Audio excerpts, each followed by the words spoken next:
What's up, guys? Welcome back from the MLG offices here in New York City. I'm Axel Toss, joined by Axlab, currently covering the Neo Star League Finals 2013. Already saw Jim take out Courage 2-0, and now we're in a match between Toodming and XY, where Toodming showed some wizardry play in that game. He did. I think. He just rolled in there. XY Literally, with the banelings rolled. Literally just rolled in there. XY honestly looked amazing up He did. until that one engagement where he just lost like 50 supply in a matter of seconds. And you can't make a mistake like that against a player like Toodming. Yeah. Let's just jump right into game number 2 here. It's going to be on Korhal Sky Island. And unlike that game, earlier we saw Jim vs. Courage on this map. Yeah. And they spawn in the top right and bottom left, where it's like normal, expansion and stuff. This time they're spawning, we have XY here spawning to bottom right. And of course his opponent, Toodming, at the top left. And what's cool about this is look at these bases.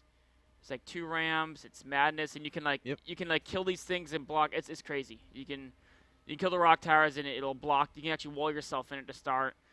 There's multiple third bases open to you, and it gets to be a pretty crazy map. It's a really fun map to play on too. A lot of diversity in play styles depending on location. It's one of those things where you don't necessarily know where you're going to spawn until you actually jump into the game. So we'll have to see how these guys end up forming their strategies. Now, if we're considering game 1 and how Toodming was able to make that work against XY, XY was obviously caught off guard a little bit. How do you expect XY to kind of adjust his strategy based on what Toodming did in the first game? I would suspect he won't even really change anything. He could just be a little more cautious with his armies. He's charging forward. Make sure there's always Widow Mines, nearby it. Because honestly, he played an amazing game. I think he knows that too. He knows that his multitasking was amazing. Attack on the 4th was great. He needs to be a little more careful about overextending his forces. Okay. Oh, but look at this actually. He's doing a different build now. He's actually, it looks like probably going to be a Reaper opening. And that makes a lot of sense on this map because I'm pretty sure, actually no, Reapers can't get up anywhere here. I guess they have to go, and my Reapers can't really do anything. They can jump here and run up here. This is too high for, oh wait, there's a launch pad. Little step. So we'll step over here. We'll see what happens here. Now, there is a decent amount of space between the main and the natural expansion. So there is room for Reapers to get some damage done. Yes. So we'll keep an eye on this. Like something that Toodming was unable to do last game was get into the economy of his opponent, get a lot of damage done. There was that one Hellion run by that killed like 12 drones, but it wasn't like there was a follow-up push to take advantage of that. Yes, that was more just like a minor blow. It wasn't part of Toodming was like, okay, I'll just remake those. So I'm wondering if he's going to try to go for a little bit more tech-heavy style in the early game rather than focusing on all macro, command center, and try to maybe create some timings where he can get some damage done in the early to mid game, which he wasn't able to do in the last game. So let's have a little bit more information on some of these players. Toodming is currently in the top 100 of the GM ranks on Korea. So he's very, very good in online play. And he's done very well in a lot of online qualifiers. But he hasn't played too much in more major events like this. So he's like the new up-and-comer guy. We'll have to see how he goes because this could be like his biggest move. It could be, making it far. I mean, he's already made it far, but making it even further in this tournament. Here comes the first Reaper. Again, these guys are trying to make a statement not only on the Chinese scene, there are these launch pads, but on the world scene. And about XY. Yes. XY, his name XY actually. First of all, he's by far the best Terran on China right now. He's kind of the Terran hope in China. And his name is actually just his initials for Shang Yao. I think I probably mispronounced that because I'm Shang Yao. I think you said it right. So that's where he gets his name from. Of course, the IG in front of that is not. That's his team is Invictus Gaming. Yep, and they're probably the strongest team in China right now. Like Jim is on Invictus Gaming too. They've got a very, very strong roster. Reaper's trying to be annoying here from XY. Speed is actually not even being researched. I like how he has like one on each side. Like this shows his confidence in multitasking. He would just come in from one each side, and whichever side is more open, you would come in and get some damage done. Look, it's double expanding behind us. Double expand. That's kind of cool. Okay, so can Toodming do anything? I mean, he's not getting speed. Yeah, and I mean, I think the XY has identified this. Yeah, so that's why he's kind of doing this. He's like, okay, you're going to stay back and just make drones? I can do that too. He probably would have gone 2 CCs anyway, but he probably would have put this one, like a little bit safer in the main or something if there was speed lanes coming up. Or maybe you just say, you know what, I'm just going to do it anyway. Why not? Just be a bowler. Sure. Be a bowler. Go for it. Yep. And now you see he doesn't want to commit too far into main because it's hard to get out, right? A lot of these theories are You know, you can jump down a couple spots, but there's not that many spaces for the Reapers. It's like these little steps where the Zerg knows, you know, they can kind of camp those steps. So if once you get kind of inside the Zerg base at this point where there's a bunch of Queens out, it's hard to get back out again with Reapers. But Okay. they can sneak up here. Roach Overlord Warren on spots the him. way from Toodming. No evolution chambers just yet. No layer. We'll see what he's. I mean, I feel like it's going to be 5 roaches again, 4 or 5 roaches again. Keep making drones. Maybe set Well, up that third base. He hasn't taken a third base yet. Of course, I mean, this could be because he's dealing with Reapers, but last game he took a, you know, the much faster third base, right? And the more standard. So, do you think he's just going to go for a mass roachling type thing? I feel like he's going to put on some roach pressure, but the question is it going to be like one of those you just send 7 roaches and drone behind it, or is it going to be send 7 roaches and then like a billion speedings behind it? There goes a third hatchery being started now. Queen is guarding the wall. Reaper and Hellions trying to muscle Yeah. on by here.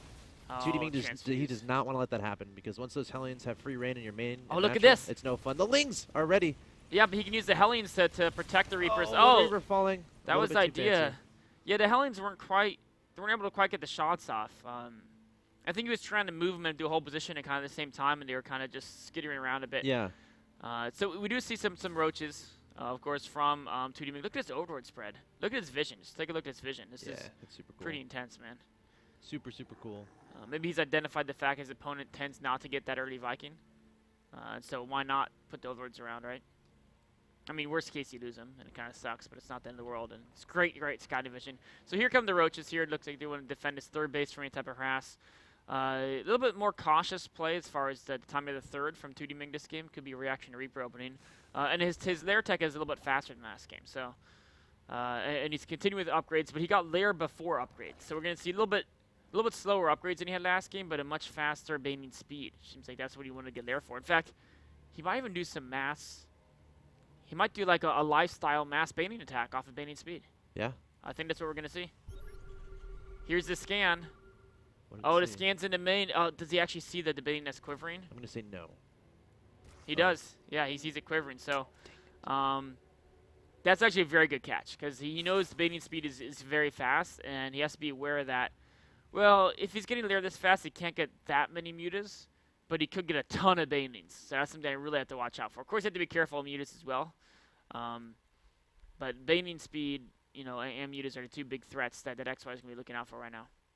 Okay, so XY trying to find out exactly what's happening out of his opponent. He's on 3 bases. He has those three command centers. He's happy with how his economy is. He's happy with the process of his production.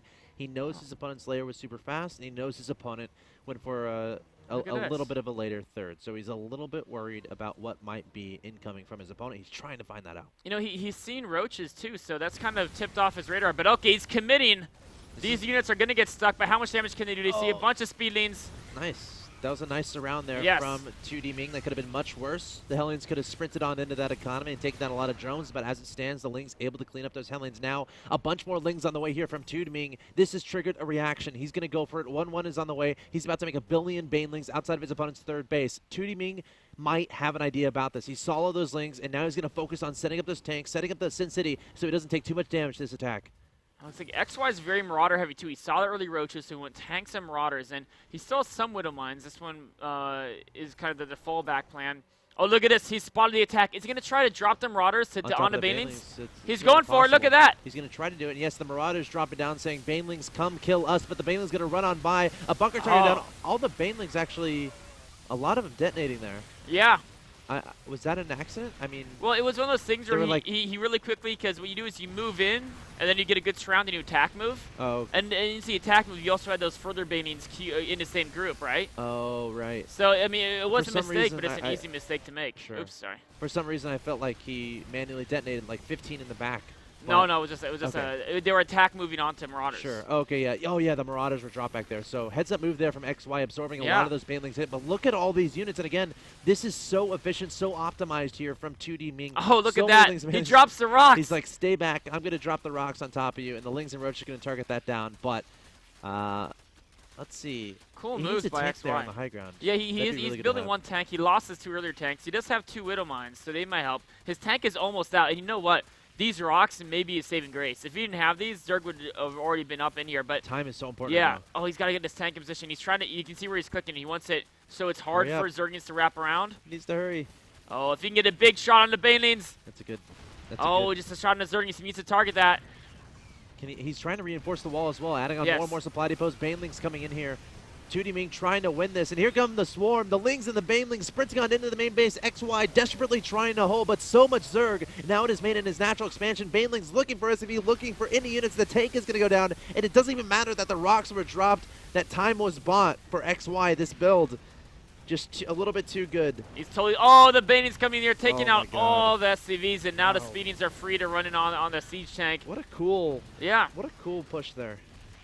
I Oh, mean, nice little micro here by XY, trying to keep that tank in the action, but there's just too much Zerg GG. here, totally overrunning him. Toodming 2 O's, fantastic, fantastic. Now, XY, remember, he sent those Hellions in the Reaper, Yes. into his opponent's main base, and he saw all those Speedlings. So based on that knowledge, is that enough to know, and based on scanning earlier, seeing the wiggling Baneling nest, is that enough to kind of adjust your strategy a little bit? So my first question is, should he have changed his strategy a little bit after seeing that, or should he have been looking for something else to really get a good tell on what his opponent was doing? I mean, I think he did almost the perfect reaction once he had the Hellions in the base. You saw he built extra bunkers, he set up a really good defense, he did the great thing with the Marauders. But at that point, he had lost all his Hellions, so maybe he shouldn't have sent all of them up there. He should have sent the Reapers or something. Because there's two things that really went poor for him, and they all factor in the fact that he couldn't kill the Speedlings. Like, because he only had one reactor barracks. He was very Marauder heavy. He was actually making Marauders out of 2 Tac-Lab barracks. Oh. And that was because he saw the Roaches early. I think he was trying to really counter Roach composition. So he was very Marauder heavy. Like, in that invasion, he had something like 8 Marauders and, like, 8 Marines. And he didn't have too many Widow Mines either, I don't think. Yeah, he had like 2 or 3 Widow Mines. So he had this great anti-Roach army, but he needed the Hellions to kill the Speedings. That was his only thing that could kill Speedings. And so when the Hellions died, you can have all the bunkers you want. The bunkers can tank a lot, but what's gonna kill off those Speedlings? You know, the Banelings didn't actually do all that much because he had no Marines, so Banelings didn't have that great connections. But the Speedlings alone were just, with 1/1 upgrades, they were all over him. Yeah. He needed either a much larger Marine base to his army, or maybe a lot more Widow Mines. I don't know. It's cool. I like seeing Zergs incorporate just like 4 or 5 Roaches in the beginning of games. It really throws their opponent off. Yeah, I mean, if anything, your opponent overreacts and does something wonky that they're not necessarily used to, or they think it's something else. And it's like 4 or 5 Roaches I feel like are always going to be useful. I'm the guy who starts worrying once they get to like 30 or they really start investing a lot into a Roach Hydra composition. I don't like that too much. But the initial 4 or 5, 6 Roaches is great to fend off the Hellions, maybe fake a push, just a lot of flexibility or something like that, and you can always just transition to something else. It's not too big of a gas investment, which is the most important thing about when you go Roaches. So, awesome job by Toodming there, taking the 2-0 over XY. So your finals match, is going to be Jim versus Toodming. That's going to be a best of 5. That's not next yet, though. First, we're going to hit the best of 3 third-place match in between Courage and XY, the losers, the guys who lost to Jim and Toodming. So, guys, stay tuned. It's going to be a best of 3, the third-place match between Courage and XY. Don't go anywhere.